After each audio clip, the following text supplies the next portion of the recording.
Hello, and thank you for listening to or viewing this episode of Crossover Crisis. Crystal and Colton. I'm Crystal. And I'm Colton. I've actually I've been listening to the Always Sunny podcast lately. I don't know if you've have you been listening to that at all? No. Oh, you're like the fourth or fifth person to recommend it, though. It is funny, but they call everyone who watches the video version a creep. That's their name for the viewers. They're creeps. So for all the listeners and creeps. I love that. Yeah. That's good. Anyway, today on Crossover Crisis, we are covering Crossover. I mean, that's like the ultimate crossover right there. It's called Crossover. It is.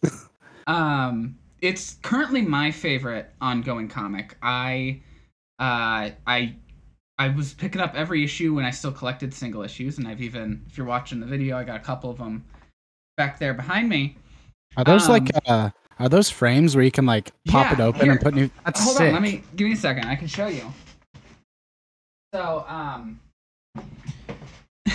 pull it off the wall here. So yeah, it's just a frame. Sorry, listeners, this isn't gonna mean much to you, but it's just this frame here with the comic in it, and that is so nice. Try and keep this in frame. Take that off like that, and you just put the comic in. Oh, that is so fucking nice. Like so. Yeah, so I've been changing these out every episode with. I don't know why I just noticed that they were like interchangeables. Yeah. I thought you just had tons of different comics frames. I gotta put these back up now. And that actually is that's a variant cover of issue 3.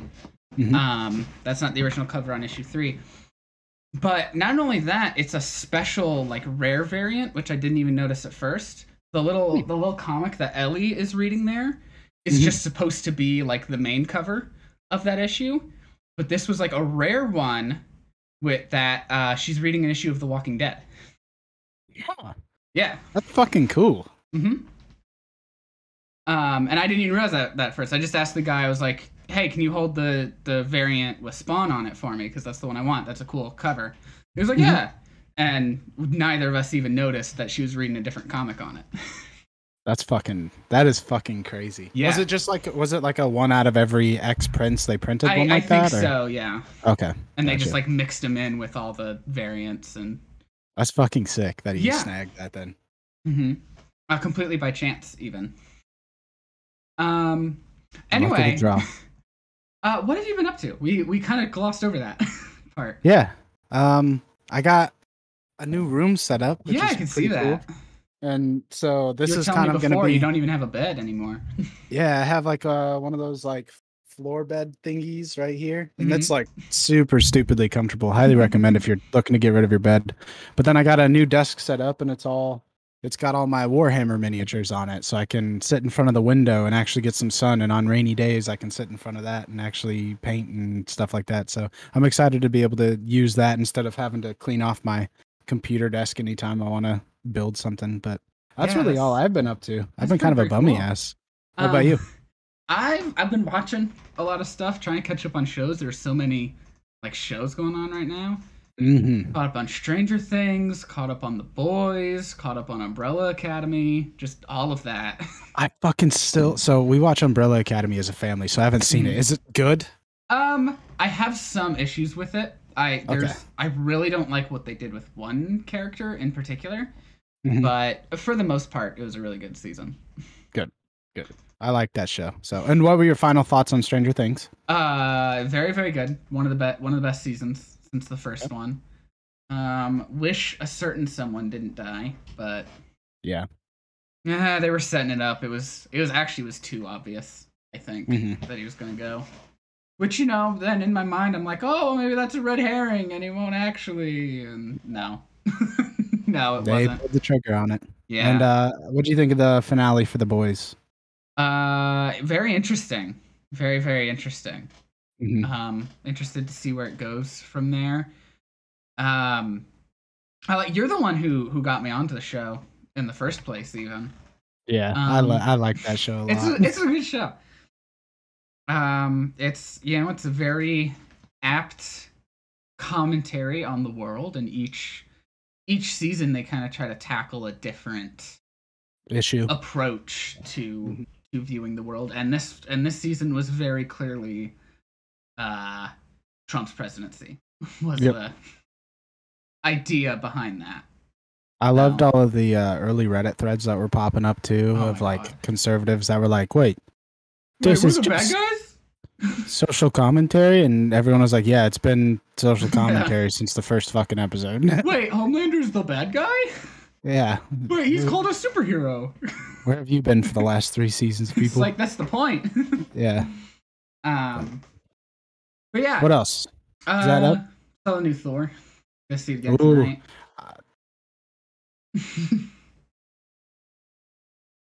Yeah. It's okay. It's not as good as Ragnarok. I enjoyed it a lot, but there is like one running joke that really grated at me that I did not care for at all. Yeah. That I was just like, please stop this joke. It took me out of it every time the joke came back. I was like, please. Yeah. Christian Bale is phenomenal. That's what I've heard. Incredible. And the ending is very solid. Good. Is it a good? They have one more movie, or is this the last one for Thor? I don't know. They haven't announced another. Okay. I feel like it ended in a place that honestly I could see his arc ending. Like I'd be fine if that was the last movie he was in. Apparently it won't be though. They did have like the Thor will return thing at the end, and I was like, does he need to? Actually, I don't know if he needs to.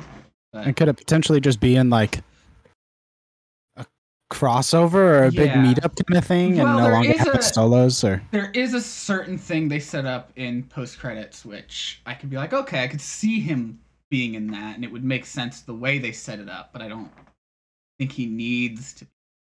Okay. Yeah. I need to get on that because I'm really excited about that. So I need to go see that shit. Yeah, I'm seeing it the second time tonight. Yeah. So. Good stuff. But yeah, let's get into it. We kind of don't have like the second segment to do because the way this is structured, it isn't really 2 franchises coming together. It's just kind of a big. It's a focus on main characters, and then some other characters from other things come in. Mm-hmm. Interestingly enough, it isn't even until the 3rd issue, or if you're looking at the trade here, the chapter. They just put the issues into chapters for that we even get our first actual crossover. Mm-hmm. So I want to go through this issue by issue because I absolutely love this series, and I really want to like take it like step by step and like examine each part of it. So first, it opens up with a nice little a fun little monologue about Superman that I thought was very poignant and did a good job of kind of setting up the themes here. And I'm going to jump ahead a little bit because this narrator here, if you've noticed, is kind of a character too, right? Like he's speaking to us as the story, and there's even like kind of a moment at the end where he's like, wait, hold on, this isn't what's supposed to happen. Yep. So I think that's very much going to come into play in the next arc, which is all out as singles. I have not read it yet. I did just order my trade of it though, and I'm waiting for that to come in, and we're going to do an episode on that as well. And the plan is to just follow this series as trades come out is what I'd like to do with it. Because it's so good. It's so good. Personally, when I was collecting singles, all I read was this arc and then the next issue after, which doesn't start the next arc. It's like an in-betweener. And so like a Lion King 2.5 kind of thing. So the volume has that and then the full arc. So it ends up having 7 issues instead of 6. Oh, that's kind of nice. Because there's 6 issues in the arc and then the one in between. And when the writer was active on Twitter, I did actually like ask him at one point, like, is that a thing you're going to keep doing with like an in-betweener in between each arc, written by a guest writer? Because that's the thing too. The in-betweener is a guest writer, a different writer on that, and artist, I believe, as well. And he was like, yeah, I'd like to. As if I can get people to do it, then yeah, that's what I want. That's awesome. So. And let's talk about that because Donny Cates is one of the best writers in comics right now. When I was collecting singles, I loved his run on Venom. And that's what got me interested in crossover. So I was like, oh, this is Donny Cates, and also it's called crossover, and obviously I kind of have a thing for crossovers. Yeah, a little bit, maybe. Maybe there's a whole thing that I do about it. So I thought that was very cool. And sure enough, his writing skill has kept me going. I wasn't a big fan of his Thor run, but Thor in the comics has never been able to interest me that much, sadly. And he's doing a whole run now that I haven't read any of. I've heard mixed reviews on. I don't think I've ever read a Thor comic. I haven't read too many, but the ones I have picked up just didn't do much for me. Is he just kind of like a one-dimensional character? No, I mean there's interesting dimensions to him. It's just not in a way that interests me personally. Yep. Nope, that makes sense. But I can definitely see it being interesting for other people. Yeah.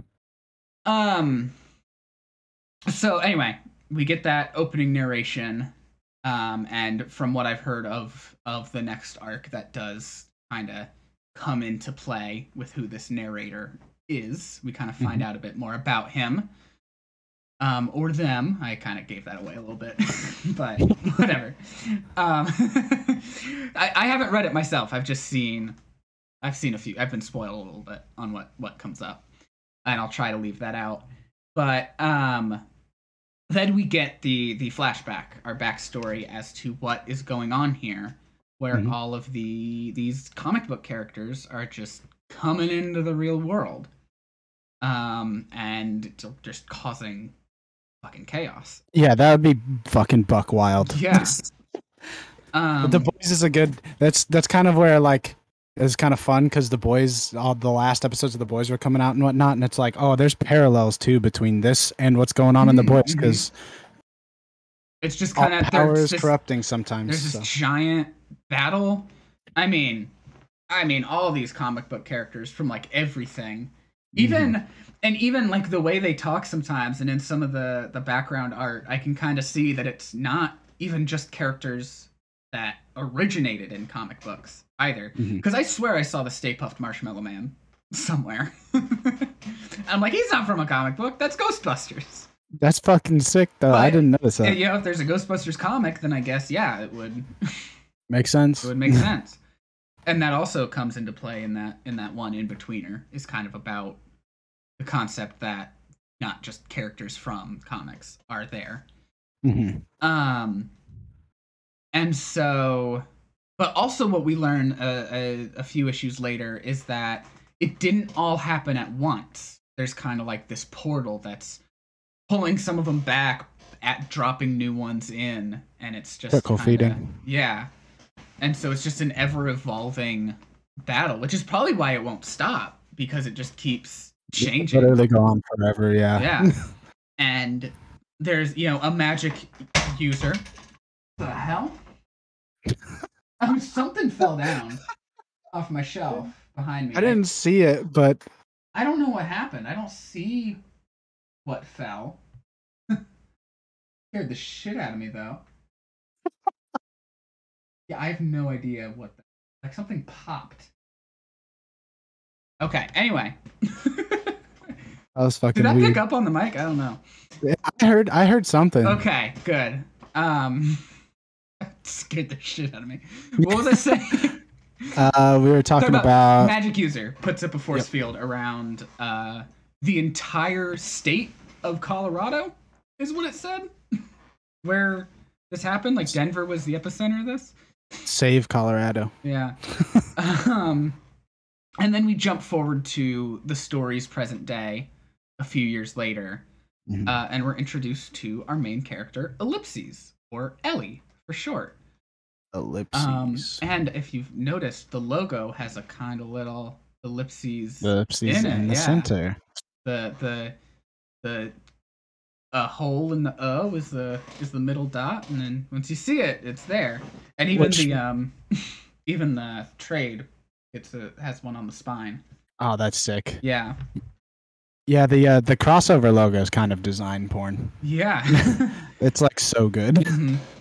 And it's so her name is Ellipses because, as she explains, her parents were writers, and the ellipses, symbolizes, that anything can happen, the unknown of the future, but she just goes by Ellie for short.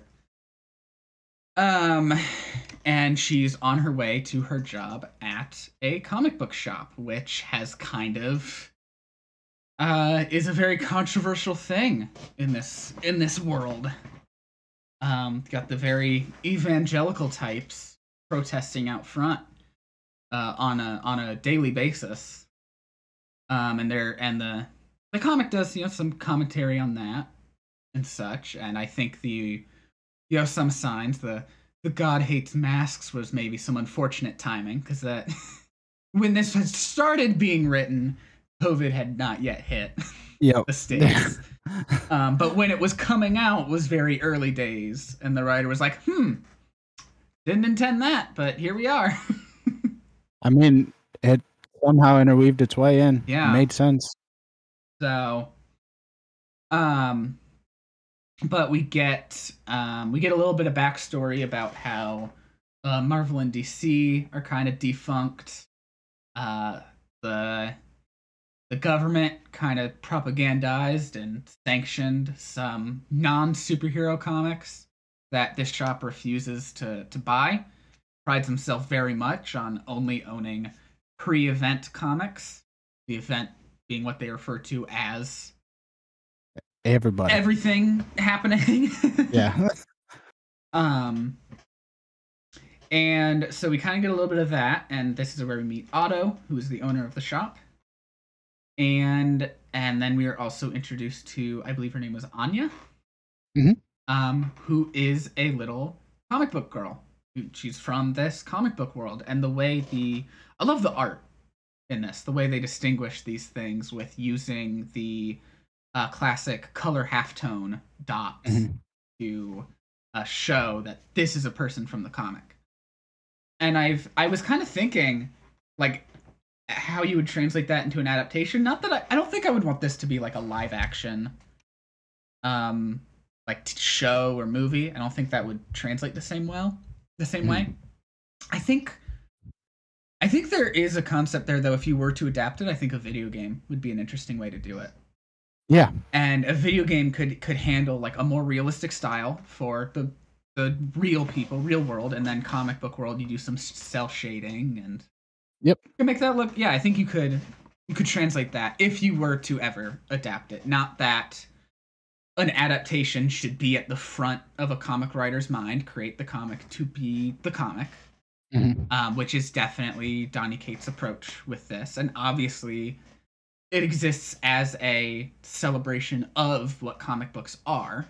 Exactly. So even doing an adaptation would not have the same effect as the comic does, but it is interesting to think about as well, how you could do that. I agree with that. Yeah, I think a live action would just feel kind of wonky and weird, and and then you'd animate them, but it wouldn't be real animation because you're going to be tracking on top of people, and then you get a Chip and Dale's Rescue Ranger situation. So I think that would be the way to do it if you ever did. Yeah, I agree. Anyway, Anya here is she's shoplifting a comic book. She gets caught, and they see that she is a comic person. Everyone runs out of the store in fear, and the son of this father burns the place down. He's goaded into by his father, by this reverend, but he's not actually ordained, as we find out later. He's just kind of a figurehead. And we learn it's because the boy was reading comics, and his father is one of those types, and is like, you gotta repent, so burn this comic shop down. And on their way out, Anya draws an image of the man who saved her, of who got her out of what they think is the city, but we find out later is like a concentration camp. And it appears to be Superman. Spoiler alert, it is not Superman.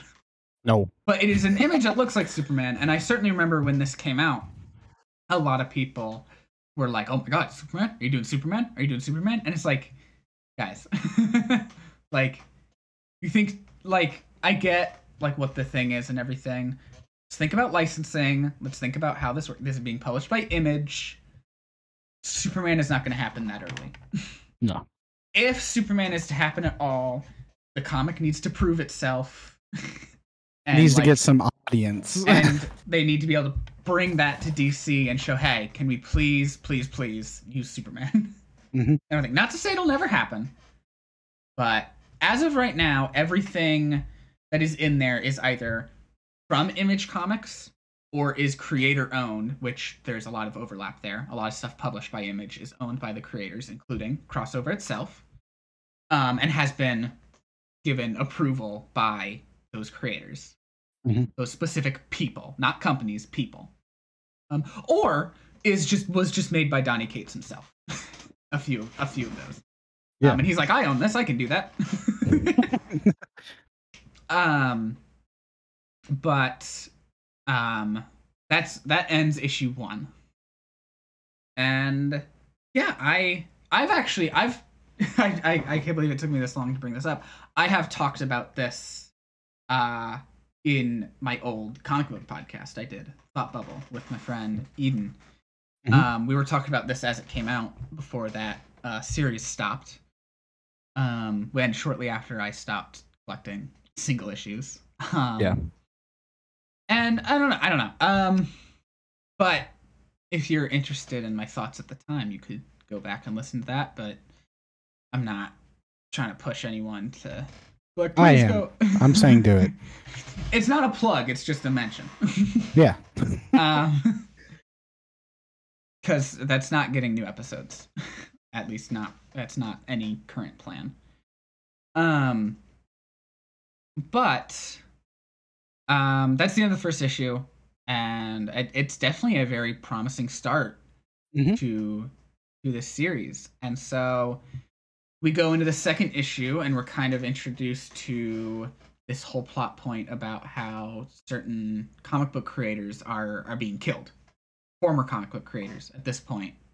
I'd actually have to double check who they mentioned specifically by name. Just take a look here. It was Brian K. Vaughan. Vaughan? I don't know. I don't know how you pronounce his name. It's a name. It's a name.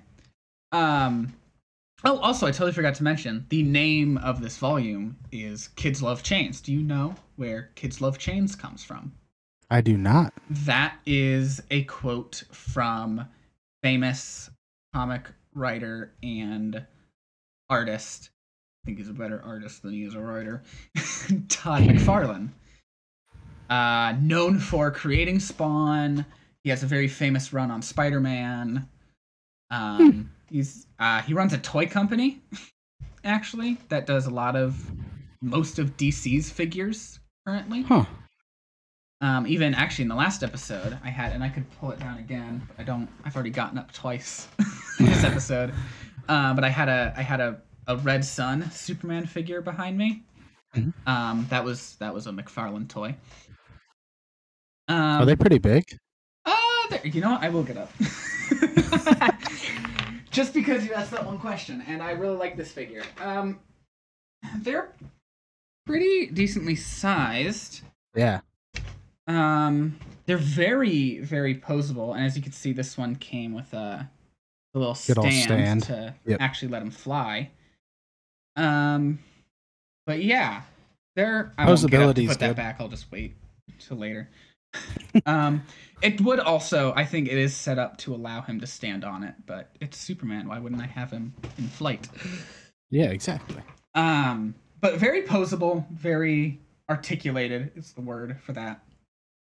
I believe there were some swappable hands as well. I don't remember. It does depend on the figure.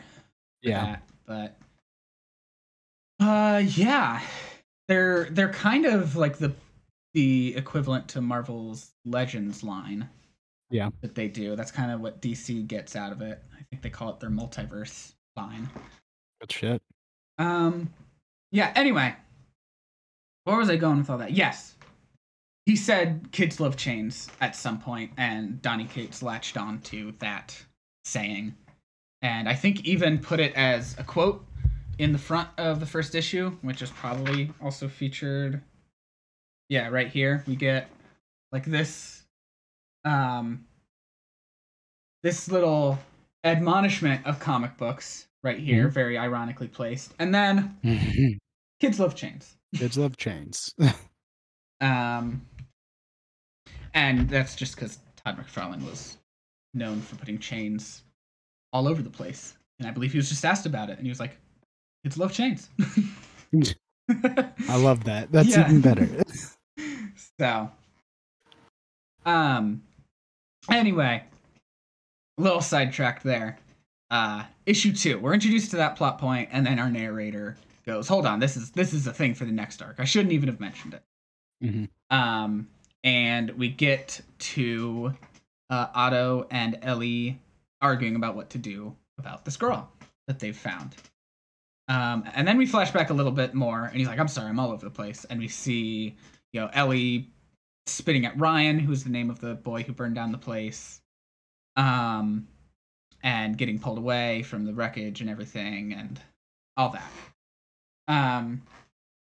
And we learned that they're going to fall in love eventually, Bound to happen. Yeah, and honestly, this issue really focuses more on Ryan than it does on Ellie and Otto. We get a little bit with their arc, and they learn about the camps, they discuss what to do with Anya here. And we learn, in the end that Anya does have some sort of powers. Not very descript how they work, though, because we just see her eyes glow, and then we cut back later, and there's a melted rat. Are those mind powers? Or those laser eyes? We don't know, and I don't know if we will know, because, jumping ahead a little bit, she's back in the comic book world at the end of this arc. So I don't know if we're gonna see her again. She just has the ability to melt rats. That's it. just rats. Specifically rats. Yep. Pretty useful. I mean, honestly, with some of the mutants that exist in the X-Men comics, that's not too far-fetched. Yeah. There's some very specific powers in there. Like, there's this one guy. I keep going on tangents on this, but I don't even care. There's this one guy whose power is that anyone who's not actively looking at him forgets he ever exists. And it turns out his name is Forget-Me-Not, and it turns out he's actually been there for many, many of the X-Men's biggest stories. Just no one remembers him. That's why you never saw him. Oh my god! Yeah, that is hilarious. It's also so tragic. Yeah, like it's also really sad because I don't think when they do see him, they remember previously either. They just forget he ever existed ever. So, like, he cannot forge relationships with anybody. Apparently, Professor Xavier, sets, hourly reminders for himself just so he doesn't forget this dude exists. It's... oof. That is fucking wild. Yeah. That's a superpower that exists. Yeah. Sadly. That guy's life sucks. Yeah. But, yeah, there's all sorts of superpowers. But... we're mainly focused on Ryan here, who's, of course, been arrested for burning down a building. He's been arrested for arson. As one should be. But he gets pulled into this federal thing, and we sort of learn about some of the abuse he suffers at home, where he's like, don't, contact my dad, don't, whatever. And he gets pulled in by this one figurehead who leaves himself very mysterious. He does not give much in the way of introduction, but he's just like, here's a gun that can kill anyone with powers, and here's a note about it written by some dude, and you know as much as I do, go. Have fun. And we find out he's meant to kill Anya later, which he chooses not to, and the narrator does not like that very much. That's not what's supposed to happen. Nope. But I do keep getting ahead of myself.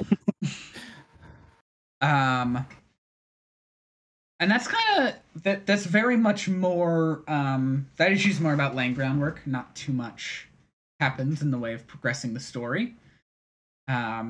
Which I think is a good format. You want what I've learned, at least in when it comes to movies. I've read a couple books about screenwriting and such, and obviously it doesn't apply exactly the same to comics, but you can have similar structures to storytelling. Is you want a big moment to start.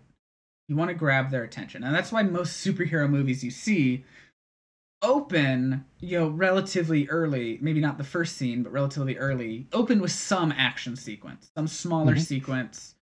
Winter Soldier, you get Captain America on that boat fighting Batroc the Leaper, who, just a smaller time villain. Age of Ultron, you get them storming that Hydra facility. Trying to think of some other examples. It's hard to think of like specifics right now that I'm mentioning it, but Iron Man, that's like a really good example. Right away, they're just sitting in the truck and talking. Yeah, and you boom, get the explosion. Shit goes off. And so you get that for a hook, and that's kind of what issue 1 does. And then issue 2 is like, okay, let's slow down. Let's do a little bit of world building now and explain, set things up, explain where this is going to go. Mm-hmm. And so we get into issue 3, and this is where our main crew is on their way to try to get Anya back to the camp. She wants to go back to the camp to save her parents. Mm-hmm. And this is where they find Ryan hitchhiking. This little bastard. Mm-hmm. And they get into a bit of a tussle until they are interrupted by a cop. And then further interrupted by a giant robot in our first actual crossover. And I don't know about you, but whenever I'm talking to cops, giant robots always tend to show up to some degree. I don't know what it is, but we find out that it's not even real, and it's an illusion presented by who Anya believes to be Doctor Strange. He is not Doctor Strange. He is Dr. Black with a Q. Because we gotta be cool. Who I do believe is a character created by Donny Cates. And he's very similar to Doctor Strange. But he's not. He's not Doctor Strange. And he leads these kids, well, not just the kids, Otto as well, who's an elderly gentleman. He leads our group, our group of 4 now, along with the Paybacks, also created by Donny Cates, which he pokes fun at a little bit because it was not a very successful comic of his. And he's like, "You've never heard of the Paybacks? Well, let me tell you, if you had read it, you'd love this." And then they do a fun little like, "Hey, you can buy the trade paperback of Paybacks at your local comic shop." No, I can't. My local comic shop doesn't have that. Doesn't have Paybacks. Doesn't have the Paybacks. But Ryan likes the Paybacks very much. He recognizes them immediately and is a big fan of them. But this group comes in and kind of goes through a portal into like a pocket dimension or whatever inside some sort of mansion. And here's where we meet who Anya's drawing was really of. Madman. Madman. Who is his own little indie comic character. And actually, I looked up some of the history behind him because I was like, who published that? Several different publishers. He jumped around a little bit. He got some action at Dark Horse, got some action at Image. So he's very much creator owned and was just kind of going to whoever would publish for him. It seems. But yeah, and he's kind of our big crossover for this one. He's one of the more well-known indie comic characters. I've personally never read any of his stuff, but I know he has a lot of stuff. Yeah. And has his fans. So, yeah, he's he's there, and it turns out he's the one who saved Anya from the camps. And actually, I did kind of gloss over some of the Easter eggs when they're talking about the camps, and you kind of just see, can't draw Spider-Man, but have his arms sticking through the bars of the cell. You had Spider-Man. I could make out Batman, Spawn, The Thing, make out all sorts of characters. And we also learn, I believe, in this issue, that this organization is running what is called the Amalgam Program, where they're basically Frankensteining comic book characters together. Which is kind of gross. Yeah. But it's also a nice little way to include some more iconic characters that they couldn't get the rights to. Like, that's not Wolverine, but it is his arms.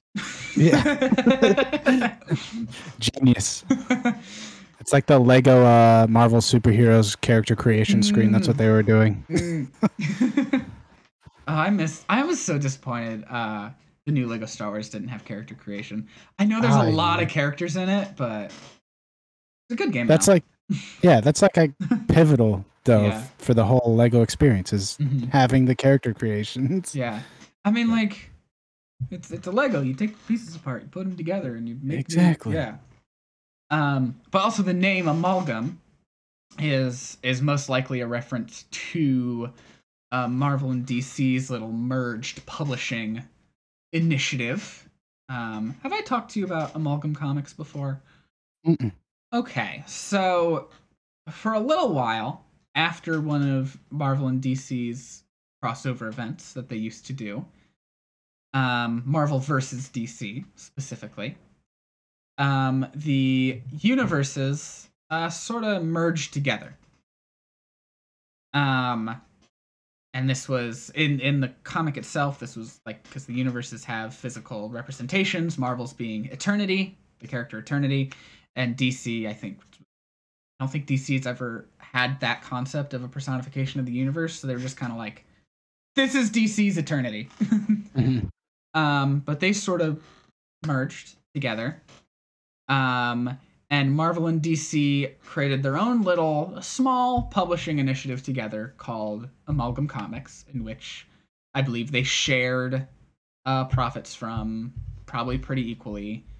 And all the characters were a combination of a Marvel character and a DC character. So you had Spider-Boy, who was Spider-Man and Superboy. And I have some of these as well. And you know what? I'm getting up a fourth time. Here we go. There we go.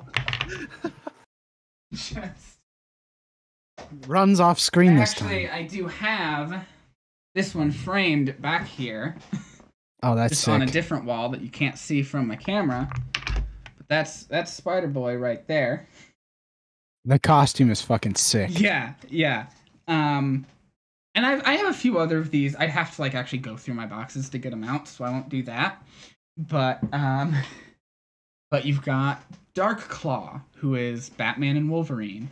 You've got Amazon, who is Storm and Wonder Woman. Who else? I'm trying to remember something. Speed Demon, who is the Flash and Ghost Rider. Yeah, that's a combo. It's nuts. Now, most of these comics are not very good. It was very much just a corporate publication initiative, but they're fun little oddities to look at. And I'd be lying if I said I didn't enjoy reading them. And they create these stories in such a way that it's as if there have been other comics before. Like, they're just like, oh yeah, like that, remember this thing that happened? And they'll even do editor's notes that are like, check out this issue that doesn't exist. So it's very fun. And that kind of was just they did that for a month and just had a few issues each week. And they're like, okay, that was a fun little thing. And then a year later, they were like, hey, those sold pretty well. Let's do some more. And they did another month and did a few issues each week. And that was the end of that. So it didn't last very long. But I do believe that the Amalgam characters here are supposed to be in some way a reference to that. So next up, I did kind of just go from 3 to 4 without really being like, okay, next issue. But next up in this 4th issue, they are now trying to get the whole group now, this whole big team that they've accumulated, is trying to find their way into the camp. And they stop at a museum that we find out is also mostly fake. Most stuff isn't real, but a museum of artifacts from the comic world, in which they find Valofax, a sword that is all swords and comes from one of Donny Cates' other books, God Country, which I have not read, but is one of his bigger, more well-known works. God Country? Mm-hmm. God Country. And he even threw in like a little thing that I don't know if it's new or if that was just pages from God Country, but to kind of show that world a little bit in the story there. And actually, not just Donny Cates writing it, but Jeff Shaw as the artist, who is also the artist on Crossover. So it is that team coming back together for this book. And so I'm sorry, my brain. Sometimes my brain just does that, where it just goes, boop. Everything you're saying, it's gone. Get out of here. Usually in the middle of a sentence too, so I just kind of trail off. We were talking about the museum. Yeah.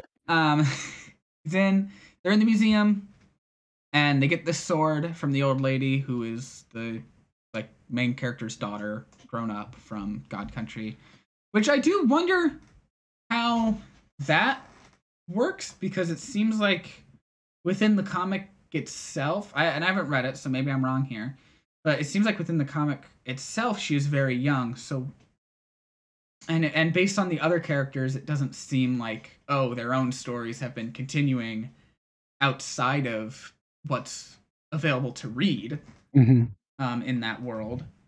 So I don't understand why she's older, but maybe the comic has a flash forward I don't know about or something.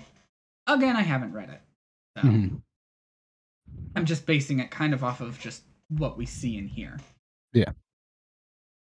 But yeah, so they get Valofax, and then the amalgams are kind of unleashed. We return to our reverend, our fake reverend, who has some dude chained up in his basement wearing a superhero costume. Which what I didn't understand was like the guys are like, oh, I don't even know if this is a real comic guy. I think this is just some dude wearing a costume. It's like, yeah, he has regular skin. He's not dots. You can tell, like you've made mention before, that like you can tell when you see them. But like Anya is wearing makeup to look like a regular real world person. That's her disguise. But turns out this dude has a bomb in his body, and he blows up one of these prisons by the Reverend. Reverend uses him to blow up one of these prisons and unleashes a bunch of the characters that are in there. And then they're like, oh well, he wanted to start a war. Anyway, that's a problem for later. We're gonna go to the Dome now, which I gotta be honest, I didn't really follow completely, because I thought they wanted to get her parents out of the camp, but then they go into the Dome. Yeah, a little bit of sidetracking there, and I don't think it really added a whole lot. No, and eventually through the end of this, and they kind of have to. When I was interested also, I wonder if this is like an effect of the portal or something. But when they're inside of the Dome, none of the comic characters have comic dots anymore. And I'm wondering if this is just because like energy from the portal or whatever that goes back between the worlds or what. Yeah. But we get this awesome splash page, awesome 2-page art of just the big crossover, a bunch of characters. We got Savage Dragon, we got some zombies from Walking Dead. Yeah, which what could only tell because they were black and white. I was like, oh, yeah. Walking Dead. And then they kind of got to fight their way through that. Hit Girl shows up to help them out, to help them fight off some of the zombies. Like, this is very much the big crossover moment of this arc. Yep. And I'm gonna be honest here. I actually, after that point, I kind of had a hard time following what was happening. Mm-hmm. There was just kind of a lot of chaos, and then they got Anya to the portal, and then Otto died, I think. And I've read this 3 times, and I'm still like, I still am having trouble following like what happened there. Yeah, no, it's not super well explained or anything. Yeah, and there's a lot of time jumping too. But it seems like Otto died. Ryan tries to wield Valofax, but Valofax shuts him out, and he somehow gets Ellie out of the dome.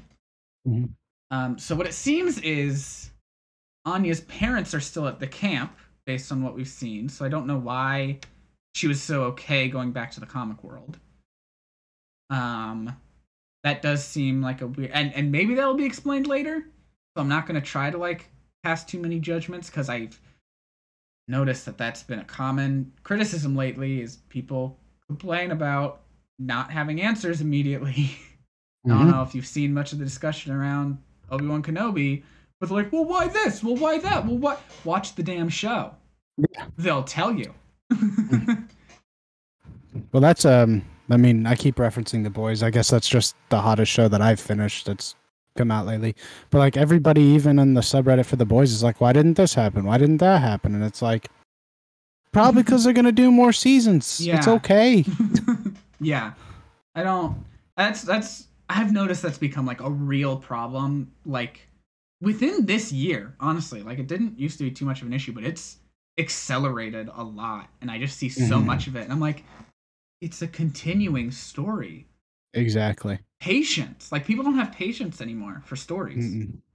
So I don't want to seem like that when I make some of these complaints, but it does seem like I do hope these things are addressed at some point in the future, because those are issues I take presently, but am open to answers later down the line. Yeah. And it's a huge plot point. So for them to just not say anything or do anything with it, it's almost as if it's alluding to the fact that, hey, we're going to get there. Just give us a minute. Right.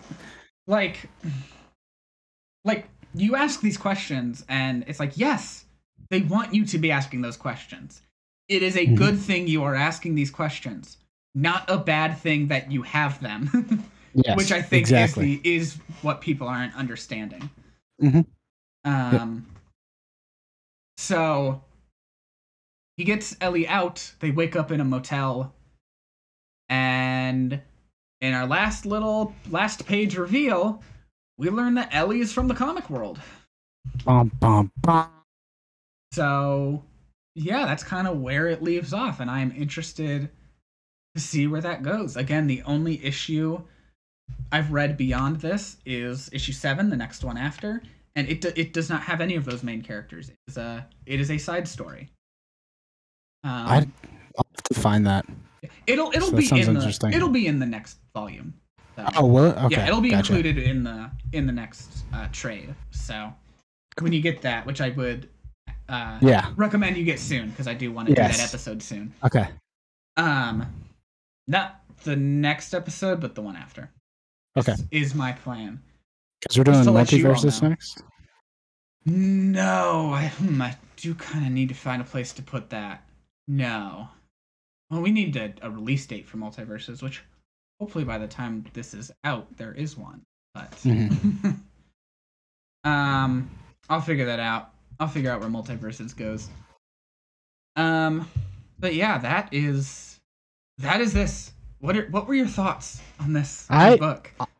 I liked it because, like I said, it was kind of timely because I really enjoy The Boys, and it's like super gritty look on like what superheroes in this world would do. Yeah. So I liked how they brought in because I guess like with the boys too, they're super comic booky. Like they wear super comic booky costumes and stuff like that.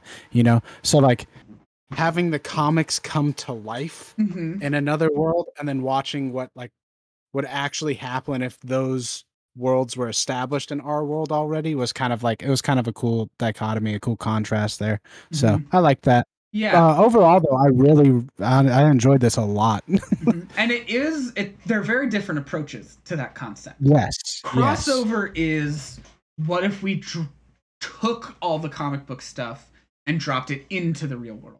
The Boys is, what if this was a part of the real world? Yep. And expanded that way. And really, while crossover focuses on the chaos and the destruction that would come from that, the Boys' focus is corporations. And the politics behind it. Politics, but specifically this major corporation owns these superheroes and uses it for corporate gain. Which Could you potentially? I do find very funny that Amazon is the one hosting this show. When they would absolutely be bought in the but 100%. Do you think that potentially in future crossover issues we could get something like that, where the government said for so long, hey, like this is not okay, no superheroes, and then all of a sudden they flip and they go, oh, well, we could use these guys, so these guys are good now? Well, that's kind of what they're already doing with the Amalgam program, where they're turning them into weapons for their own gain.